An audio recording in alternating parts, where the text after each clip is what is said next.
We're very much still focused on the transaction. You're then in charge of your destiny. That's where technology can play a role also. Because technology now would allow the financial advisor to keep constant, personalized communication. With COVID, companies gave everyone a laptop and said, we don't need you in the office. You need to go, you need to go home and work from home. That becomes an opportunity for transformation. It's no longer about collecting information and collecting facts. You need to be able to communicate efficiently. You have to embrace technology. That deeper understanding going beyond just the skill set of finance. There has to be financial education. The role of a financial advisor is quite critical.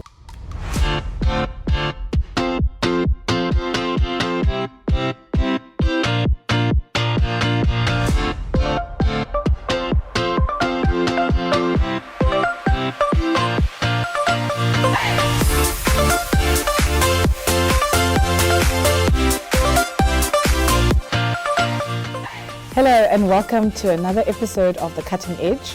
My name is Susan Moloisane. I lead the programs business here at Edge Growth, where we design and implement programs in partnership with our funders that enable the growth of small and medium enterprises. Today I'm pretty excited about the topic that we're talking about. We're talking about the shifting trends within the insurance business and what these mean for intermediaries, including independent financial advisors. I'm joined by two gentlemen here today.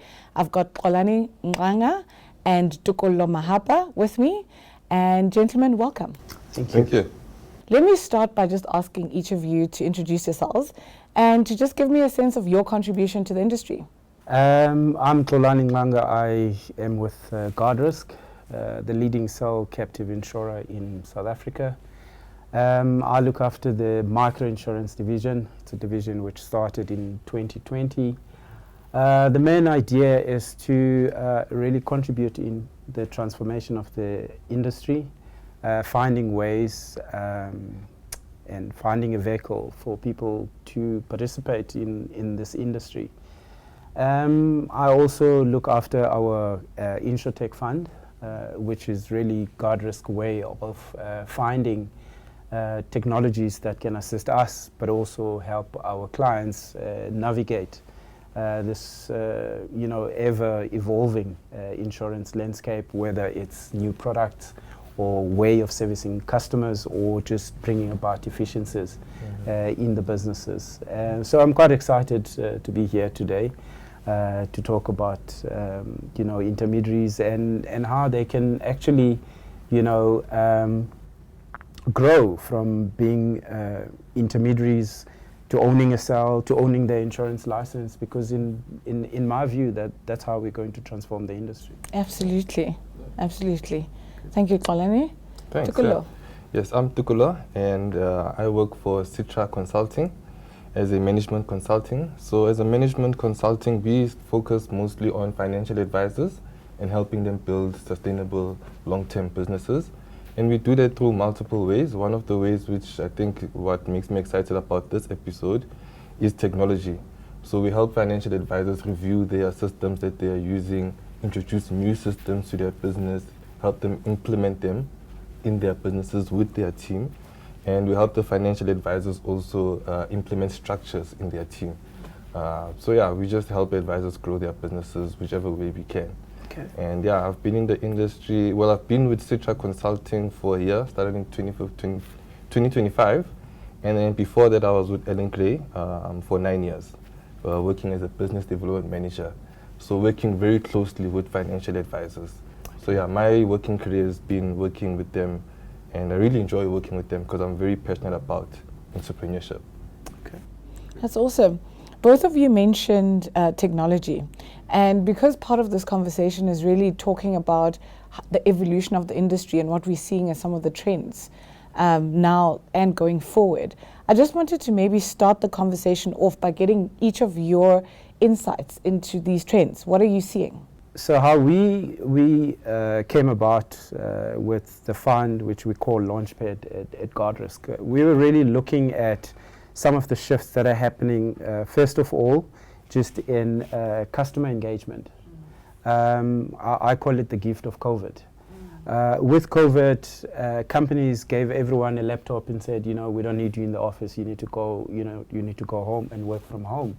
So what that did, that immediately just boosted the penetration of internet, because now people weren't just accessing internet at work, but now they had access to the internet at home. And then in there, then you bring in the whole idea of buying things online. So now people could actually now use the company laptop to buy stuff from Tokollo, to buy stuff from Amazon. And that is extending to financial services. People are finding it easy to go online and compare quotes if they want to buy, you know, motor insurance, or they want to buy a funeral product. And I don't think that's going to go away. So I think it's a gift that we all have to embrace. And people are now more comfortable actually doing things online and putting their credit card online.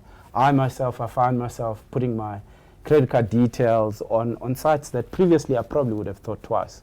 So we see that as a major shift, just how people are comfortable with interacting or transacting online. And then on the product side, I think there's a massive shift on the product side. I mean, the advent of Chat GPT, as well as other technologies that, for example, in the insurance space, if we think about short-term insurance, we talk now about predictive claims rather than, you know, reacting to the claim afterwards. You know, how do you prevent a geyser from bursting rather than paying a claim after someone's house has been destroyed by, you know, by water? So those are the shifts that are happening. And obviously from an operations perspective, just in our finance environment, we find that there are tasks which machines can just do much faster, much better than an individual. And that sort of technology also speaks to financial advisors. How do financial advisors make sure that they spend more time having conversations with their clients rather than being buried in massive files and admin? So yeah, I think it bodes well for the future of insurance as well as intermediaries. What you mentioned about assisting intermediaries to actually be having more conversation with the client, I think is something that, you know, clients have been crying about and saying the industry doesn't see me, you know, like it seems like it's a little bit more transactional than, you know, relational, and I'm looking for the relationship. And so what you've just mentioned now is an opportunity to be leveraged to actually start to heed the call from our clients and what they actually are asking us that they have. Tokollo, what have you seen as some of the main trends? Good. I think to add to his point, which is a very good point, a lot of companies now are finding the ability through technology to provide insurance products. You have banks now offering insurance products. You have SIM cards offering life cover. Maybe your favorite soccer team also now is also offering a cover or life cover of some sort. So the access to products has been made easier now through technology. And I think another big trend is that the advisors are now seeing that younger people are using technology more. So financial advisors also need to be able to provide a technology system that allows them to cater for the young people. If not, then they run the risk of actually their business falling out when their clients pass away. So in order for your business to keep on running for the next 20, 30 years, you need to be able to communicate efficiently with the next generation, which I think is, and offer the products also that also speaks to the next generation. So I think that's going to be quite important in the financial industry, and advisors need to be able to adapt to that. I think for me, those are the two trends I've been seeing. Yeah, definitely. One of the other things that we've seen at Edge Growth, we actually commissioned a piece of research in the intermediary space, and like having conversations with intermediaries, just asking them what they're seeing. Regulation was one of the things that they brought up, some shifts in regulations. They were talking about the Kofi bill and the like, and what that means for their ticket to the game almost, and their ability to keep up with regulatory changes. Are you guys seeing the same thing? What are you seeing that impact being for intermediaries and for insurance organizations in general? I think regulation is just not going to go away. I think it's becoming actually there's more regulations. Treating customers fairly, making sure the customer is buying a product that they actually need. I mean, those things are not going to go away. Making sure that you run a credible business, making sure that you are licensed, those things are not going to go away. But I think where I sit, I'm seeing opportunities to say there's now technology. I mean, we had a meeting with Microsoft, and they were telling us about the technology that they are using, where they can put their agreements on a ChatGPT tech, and the technology can compare the agreements.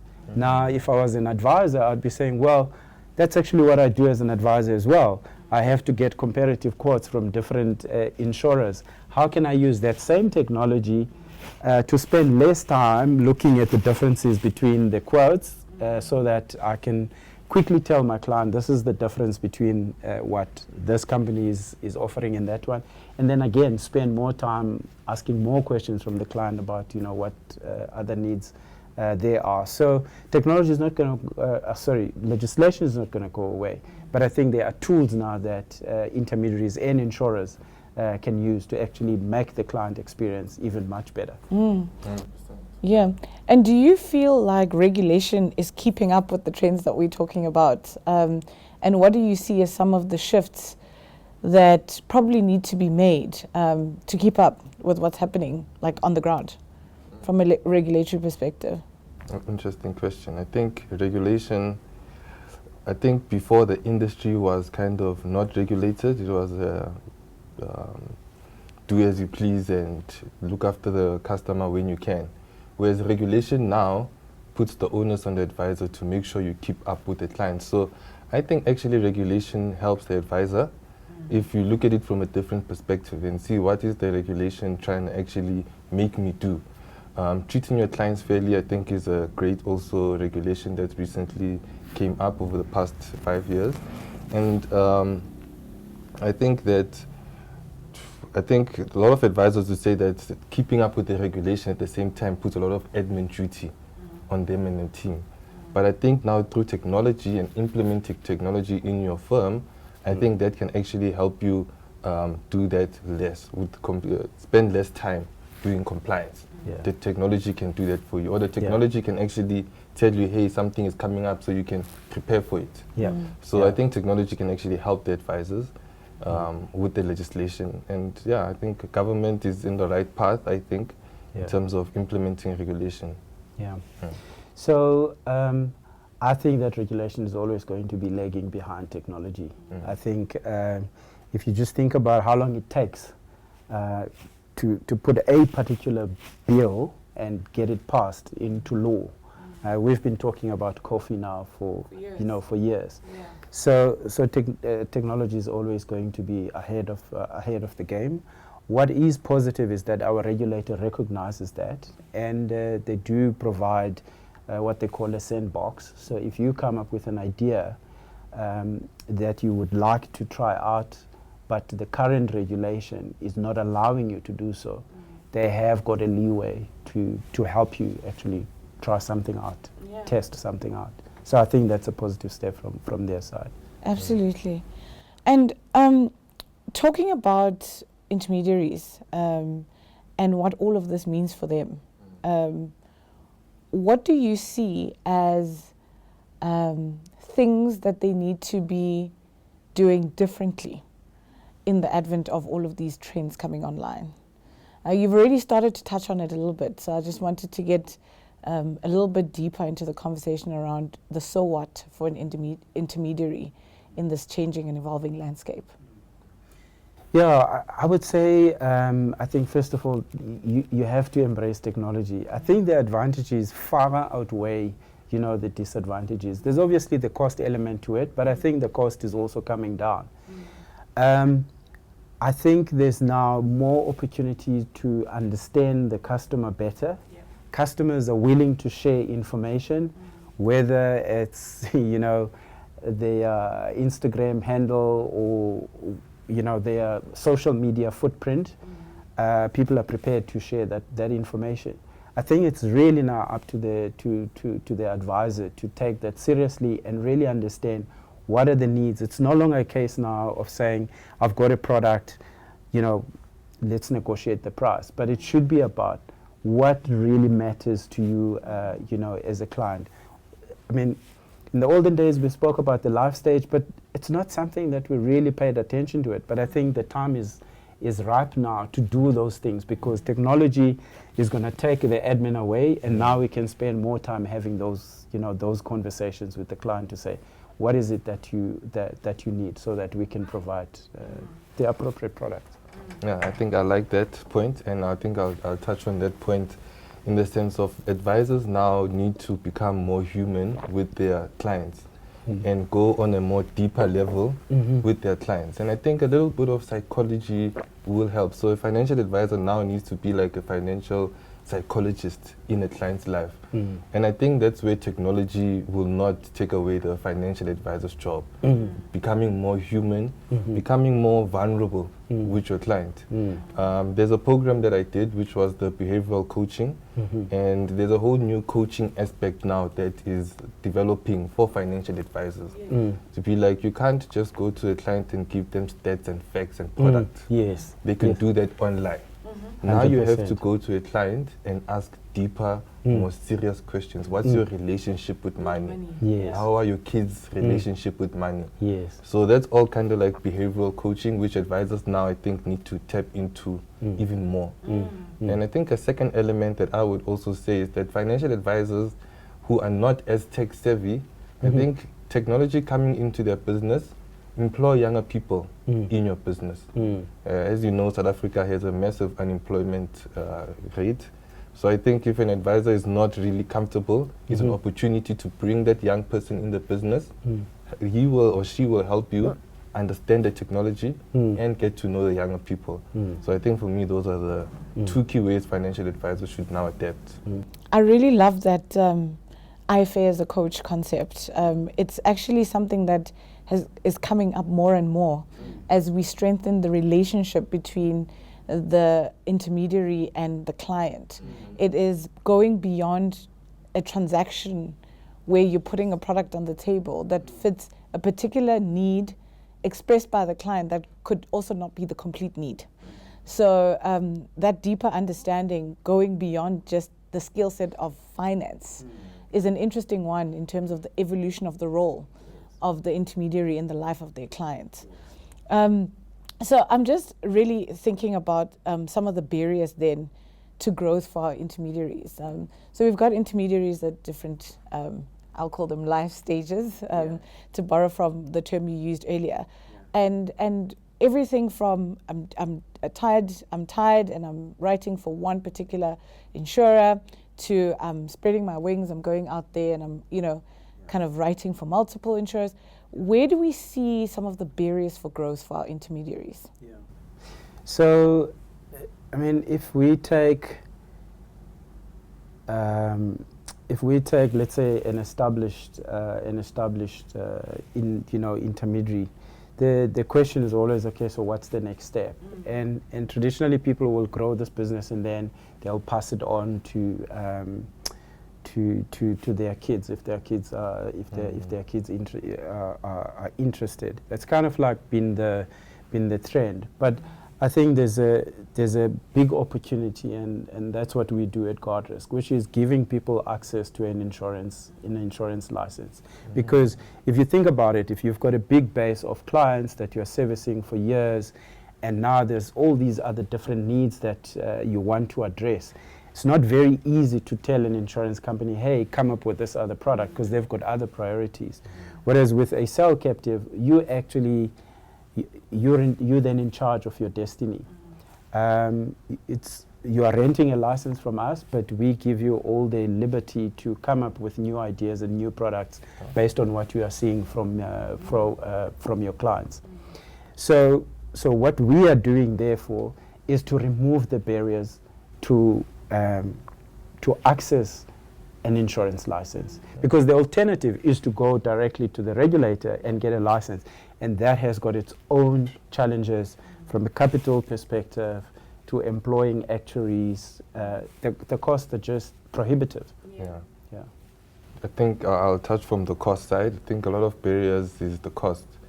Financial advisors might have these big ideas of how they want to expand their business, but just don't have the capital to implement or do all these ideas that they have. So I think one of the barriers is definitely cost. I think there is an opportunity for some sort of loan to be provided to advisors without interest. But you know, in South Africa or in the world, those conditions are very, or the ability to do that is very minimal. Yeah. So I think access to finance, I think access to talent in terms of human capital might also be a little bit, I think financial advisors, because they come from a back in the day they used to do claims and then they used to hire people and then people used to now come with fake claims. So I used to now meet financial advisors. I'm like, why don't you get someone on board, bring a young person on board? They're like, nope, I don't trust people, I'd rather work alone. So I think there's a trusting element also of the scars of the past, them not wanting to employ new people. So I think those might be the two barriers for me that kind of stop advisors. Just touching on the access to funding component, where do you see as the major areas for spend for intermediaries? Like, where are they actually spending this capital? Like, so they get the capital, where's it going? I think offices. Yeah, usually advisors will start with offices. So how you present yourself to your client, I think is going to be quite important. So with offices, hiring staff, and of course salaries. Yeah, for me those are the two big components. And I also like what the company does in terms of providing insurance products, a license for the financial advisors. Because financial advisors also might now want to start, they have these big ideas with investments or life cover or insurance that they want to do. But again, like you were saying, in order for you to go to the regulator yourself, it's a huge cost that you have to pay up front. So your solution is fantastic, I think. But those are the three areas, I think, that's where the money goes. Do you agree with that, Xolani, as the areas of spend, really? Yeah, I agree with that. Again, you know, I'm a half full glass kind of guy. I'm looking at work from home and I'm saying, actually people now are comfortable that you don't have an office. You can say to someone, we're meeting at the restaurant, it's no longer frowned upon. True. So there's an opportunity now to maybe get rid of that cost and you employ people and you tell them, you know, they can work from home. There's flexible workspaces these days. That's also now more acceptable. Again, another gift from COVID. So advisors should take advantage of that. People are comfortable doing Teams meetings, and you know, if you're going to do a needs analysis for a client, people will be comfortable to do that online. So some of the costs can be dealt with.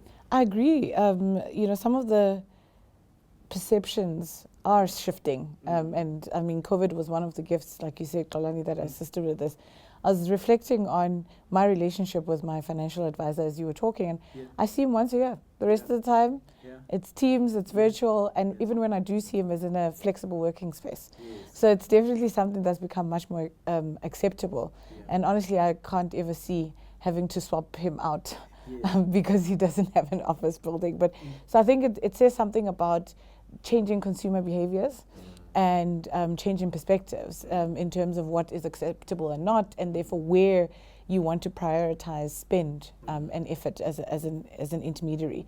But I think the other thing that the other direction or area I really want to touch on is the role of the intermediary within the insurance space, because I don't think we really spotlight their impact and their influence enough. So I'd like to really spend some time just talking to the role of intermediaries and what that actually is, and how helpful it might be as part of the ecosystem. Yeah, very important. Financial advisors, I always say they are like doctors. You know, everyone needs a doctor. I think everyone needs a financial advisor, as important. Everyone deals with money, on a day-to-day basis. So, and there's not enough information you can get and someone to guide you through all that process. So for me, financial advisors will always have a role to play in society, and I just wish they had a better reputation. I think that's what also hurts financial advisors, that back in the day they used to sell products and they used to sell a lot of funeral covers, and which impacted their image. So now when people see a financial advisor, like, what product do you want to sell me? Which is the totally wrong concept, and I'm glad that now we're spotlighting the positive impact financial advisor has in a client's life. So for me, financial advisors, I think their role that they play in someone's life is that they need to help you with all your financial aspects of your life, from your savings account to your investment account to your life cover to your will. So from birth till when you leave the earth, and what's going to happen to your beneficiaries. Critical. Then the transfer of wealth, very, very important. And I think that's the critical role financial advisors are going to play in everyone's lives. No, I think it's a very, very important role that they play. I mean, I think about some of the people that I know, highly qualified but very poor at managing finances. So financial advisors are key. I think, though, that the role is evolving. I think, as Tokollo was saying, it's no longer about collecting information and collecting facts. I can go on the computer and say, tell me which stock performed the best last year. I don't need a financial advisor to tell me that. So financial advisors need to shift to a place where customers can see the value beyond just comparing quotes and just telling me facts. So I think, they have a very, very important role, but an evolving one. No, agreed. In fact, before you touched on the point around being well-educated but financially illiterate, I was actually thinking about how many people in our circles we can all reference that fall into the same boat. And because it's something that there's almost like a direct correlation people make to the level of education or like status in society and how well you are at actually managing your finances. And what I've found is that actually that correlation is not very strong. Obviously anecdotal evidence used, but not very strong. And for me, that is what creates criticality in the role of a financial advisor. They almost, like you were saying, you have a doctor, you have as part of your team, they're almost like such a critical part of that team that kind of makes it complete in a way. And the role is definitely evolving. But there is this perception from those that have previously been burnt before. I have to say I was one of the people that has tried to work with financial advisors before, but they were very much still focused on the transaction rather than the relationship. But what will it take to shift the perception in the market around what the role of a financial advisor is versus the experience somebody might have had that was an adverse experience? What do you think it will take? Oh, that's a tough one. Yeah, I think workshops. I think gathering of financial advisors in one location helps, and educating them, hosting workshops. I think platforms like this, like hosting podcasts that talk about this type of things. Legislation also with financial advisors now having to get CPD points. So now it forces the advisor to have that continuous learning mindset and attend these workshops, because now advisors will be like, I need my CPD points. So does this workshop have CPD points? Everything now. So legislation does help and also does, create a little bit of a burden, but I think more helps. So I think workshops really, educating advisors and maybe also showing them the consequences of not keeping up to date. Hey guys, your clients, if your clients are in their 70s, 60s, they will pass away. So what's the long-term plan? And let's have a discussion about that. And these are type of the solutions. So ASISA, Edge Growth, asset managers also do host workshops, and I would really encourage advisors to attend those type of workshops. Yeah, I mean, I would look at it also from the demand side. because a lot of what Tokollo is saying is on the supply side, just pushing stuff. But how do we get people to look for a financial advisor? Good point. Yeah. So how I got to look for one was I had to complete a tax return when I started working, and I said, well, someone needs to help me with this thing. And I got a tax consultant those days, and actually it was a neighbor who said, oh no, I do tax for companies, but I can do yours for nothing. There has to be financial education. I mean, I started working and I had never come across financial education. Yeah. I had my first paycheck and no one has ever told me anything about IRP 5, medical aid. It was all brand new. So I think we have to look at the demand side as well to start educating people about how to manage your finances. Because it starts very small with the medical aid. Suddenly you have medical aid, you don't know how it works. The doctors tell you must pay something in, and you're like, but I'm paying every month. What is this gap that I now have a gap? So Yeah, so true. Critical. I was actually thinking about my first job, which we were talking about earlier. I was the same. Highly educated, financially illiterate, and that is probably the point at which just-in-time financial education would have made the difference for me and so many others. I think that's a common issue that we face coming into the working world as young people. That there's that aspect of just-in-time intervention around. I mean, how about a financial advisor targeting non-financial services companies and providing free financial education? Yeah, I know a couple of advisors who do that. Yeah. I know an advisor who goes to schools and presents to the young students. Yeah. Just basic financial literacy. Yeah. And it's so sad that in today's time that we still don't have an education system that teaches people in high school about tax. Yeah. Accounting, yes, it helps, but accounting doesn't teach you how to complete your IRP 5 or submit your IRP 5. Yeah. You were saying that, imagine now people us in finance, when we got our first job and struggled so much, imagine a doctor or an engineer. Yes. It makes it so much more complex. Yeah. So hence, the role of a financial advisor is quite critical. And I think it should be easier. Technology maybe makes it easier to find an advisor, which also I think plays a critical role technology plays. Another aspect of this industry is that it is one of those industries in our country that we deem untransformed. And the historical context of our country, I think, has a lot to do with the shape of the industry as it stands. But there's a lot of work that is happening within the industry to actually change that picture. What do you think for a black-owned intermediary, the experience is like in the industry that is different maybe from their peers that are of a different race? Yeah, look, I mean, as we said, I think the first challenge is just the profession itself not getting the recognition or the acknowledgement that that it deserves.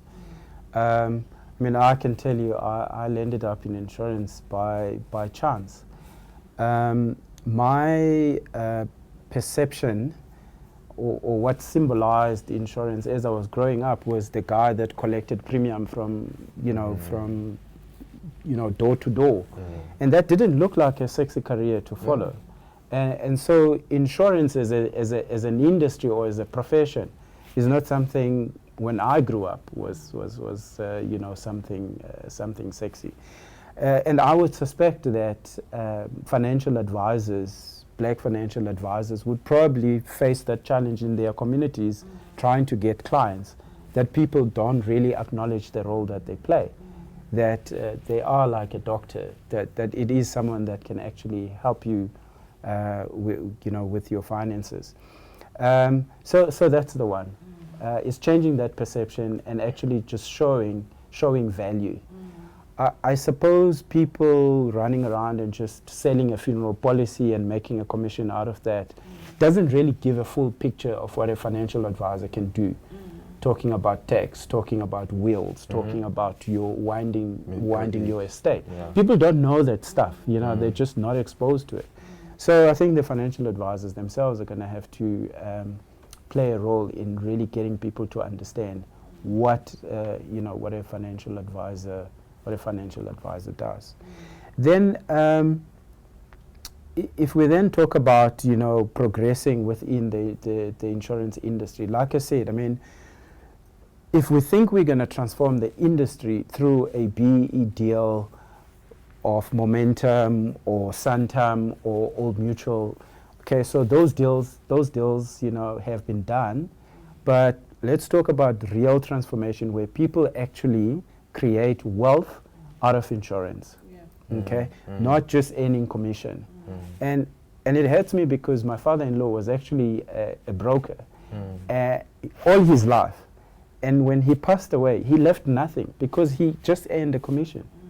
So how do we get black people to actually own an asset in insurance? And that's what a cell captive does for you.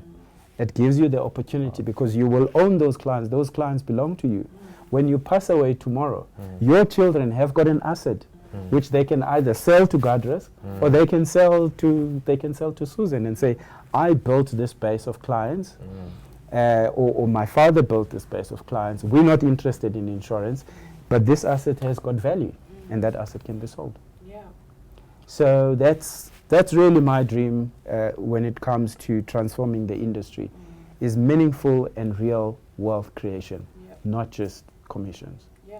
That's beautiful, amazing. Yeah, that's really inspiring, and I find myself also having the same objective with financial advisors. It's about leaving a legacy for your business, and that's why I'm very passionate about sustainable long-term businesses. Yeah. You know, and you were mentioning now, if the kids don't want to continue the business, then one of your employees should be able to continue the business through funding if needed. Yeah.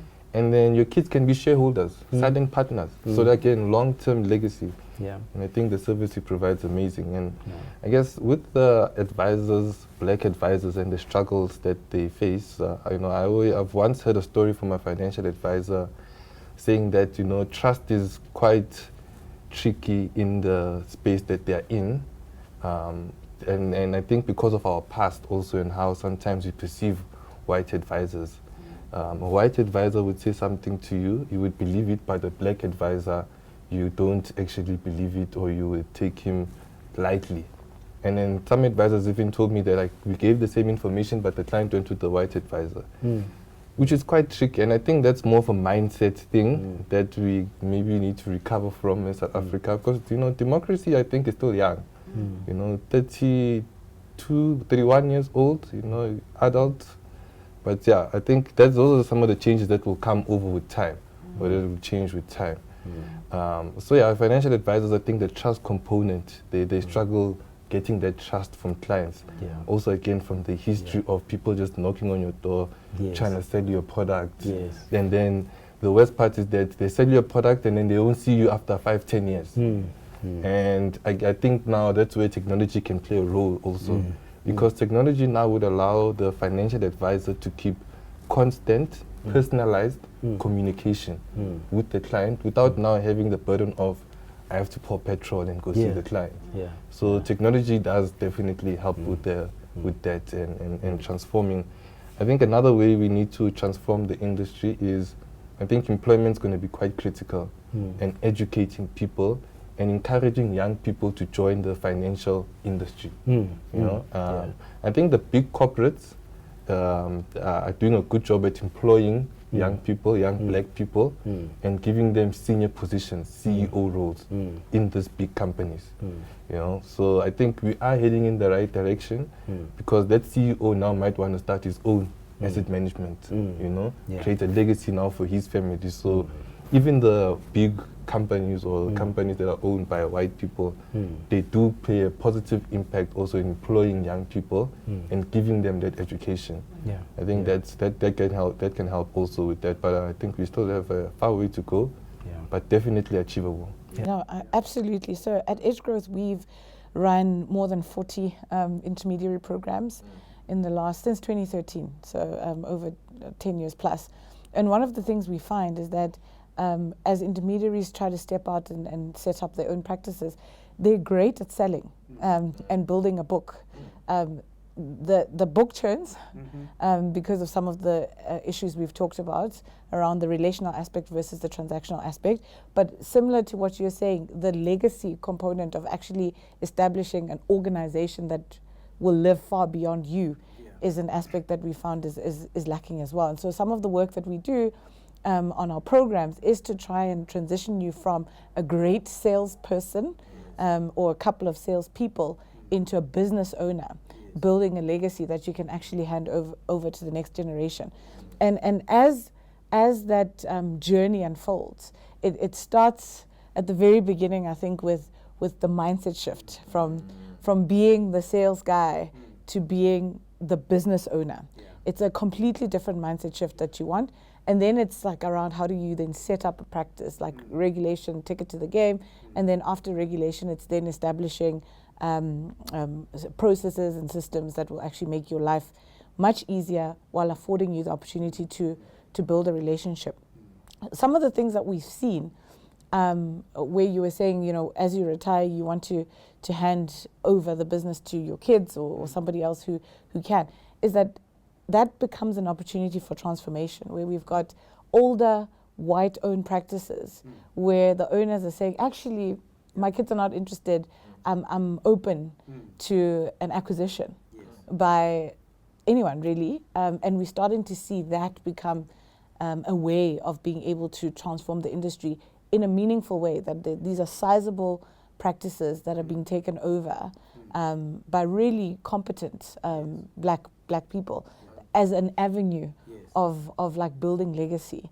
What else have you seen that in the space that is innovative around like how people are thinking about transforming the industry, that's kind of like in line with what I'm seeing in the work that we do?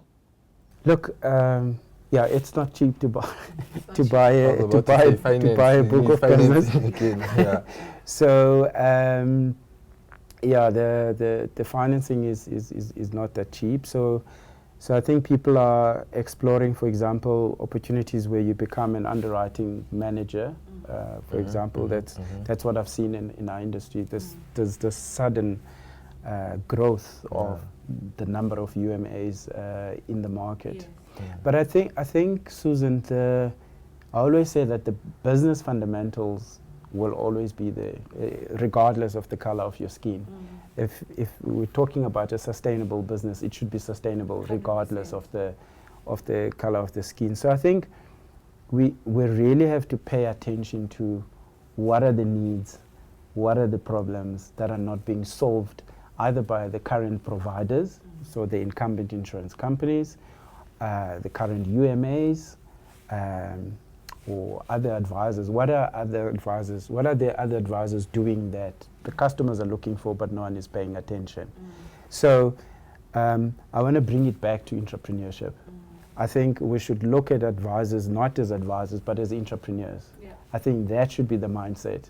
So you're an entrepreneur now, you're no longer a sales manager. What does it mean to be an entrepreneur? Entrepreneurs build legacies, entrepreneurs build businesses that they can sell, entrepreneurs build businesses that they can list. What is your vision? I think that's the conversation we should have. Yeah, no, good point. I think with the trends I've seen now, one of the ways we also help clients at Sytra Consulting is helping advisors think about succession plan.